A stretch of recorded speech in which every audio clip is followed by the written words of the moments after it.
Brief account of డైనోఫ్లాగ్లెట్స్.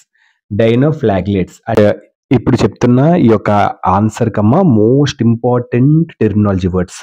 So ఈ terminology words తెలిస్తే so మీరు ఏ బుక్లో చదువుకున్నా ఈ యొక్క వర్డ్స్ ఉంటాయి. ఇప్పుడు ఆ వర్డ్స్ అన్నిటికీ నేను టెర్మినాలజీ వర్డ్స్ తెలుగులో చెప్తాను. అప్పుడు మీకు ఆన్సర్ చదవడానికి టీచర్స్ కూడా బాగా హెల్ప్ఫుల్గా అవుతుంది. చాలా మీకు నీట్గా అర్థమవుతుంది. బట్టి పట్టాల్సిన అవసరం అనేది ఉండదు. ఆ వొకాబులరీ టెర్మినాలజీ వర్డ్స్ మీకు నేను చెప్పబోతున్నాను. ఓకేనమ్మా, థ్యాంక్ యూ. అంటే అదొక సింగిల్ సెల్డ్ ఆర్గనిజం. ప్లాంట్స్ కాదు, యానిమల్స్ కాదు, కానీ single celled organism. Kingdom of protista అంటే group of all eukaryotes. Eukaryotes ఒక గ్రూప్, అన్ని ఆర్గనిజమ్స్ ఒక గ్రూప్ అంతా. ఫంగీ కాదు, యానిమల్స్ కాదు, ప్లాంట్స్ కాదు. మెరిన్ వాటర్ అంటే సముద్రపు నీరు. నెక్స్ట్ గానియాలకస్ అంటే అల్గే, అది ఫ్రెష్ మెరిన్ బ్రాకిష్ వాటర్ ఉంటుంది. బ్రాకిష్ అంటే ఉప్పు నీరులో ఉంటుంది. మెడిటేరియన్ సీ అంటే large sea that separates Europe from Africa. Africa నుంచి యూరోప్ ని సపరేట్ చేస్తుంది లార్జ్ సీ. వేరియస్ కలర్స్ వివిధ రంగులు. డిపెండింగ్ అపాన్ ఆధారపడి. పిగ్మెంట్స్ రంగు వస్తువు. Outer surface outside part. Cell wall rigid and flexible layer, చాలా కఠినంగా ఉన్న ఫ్లెక్సిబుల్ లేయర్ ని సెల్ వాల్ అని అంటారు. స్టిఫ్ సెల్యులోజ్, రిగిడ్ అంటే స్థిరంగా ఉన్న. స్టిఫ్ సెల్యులోజ్ అంటే కార్బోహైడ్రేట్, అదొక కార్బోహైడ్రేట్ ప్రొవైడ్ రిగిడిటీ. అంటే కార్బోహైడ్రేట్ ఒకటి ప్రొవైడ్ చేస్తుంది. ఏది ప్రొవైడ్ చేస్తుంది?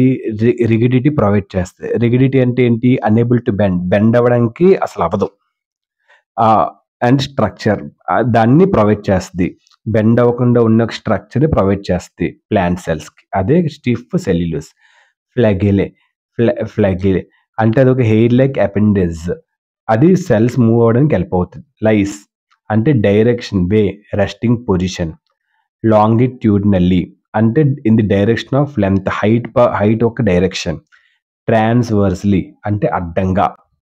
స్పిన్నింగ్ మూమెంట్స్ అంటే రొటేషనల్ మూమెంట్. వర్లింగ్ విప్స్ అంటే గిరగిరా తిరుగుతున్నాయి.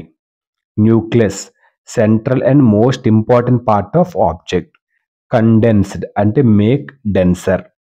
క్రోమోజోమ్స్ అంటే అదొక thread like structures nucleic acids కి. హిస్టోన్స్ అంటే proteins that are found in chromosomes, అదొక ప్రోటీన్స్ క్రోమోజోమ్స్ లో ఫౌండ్ అవుతాయి. మీసోకారియాన్ అంటే అదొక న్యూక్లియస్, కండెన్స్డ్ క్రోమోజోమ్స్, గట్టిగా క్రోమోసోమ్స్ తో కలిగి ఉన్న న్యూక్లియస్, దాన్ని మీసోకారియాన్ అని అంటారు.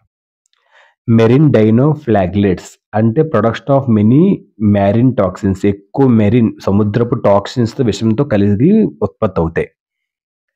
బయోలూమినిసెన్స్ అంటే అదొక ప్రొడక్షన్ ఆఫ్ లైట్ ఒక ఉత్పత్తి బై లివింగ్ ఆర్గానిజమ్స్. టాక్సిన్స్ అంటే విష పదార్థాలు. యానిమల్ క్యూల్స్ అంటే మైక్రోస్కోపిక్ ఆర్గానిజమ్స్. ఏంటంటే అంటే అందులో bacteria, protozoa and very small animals. Next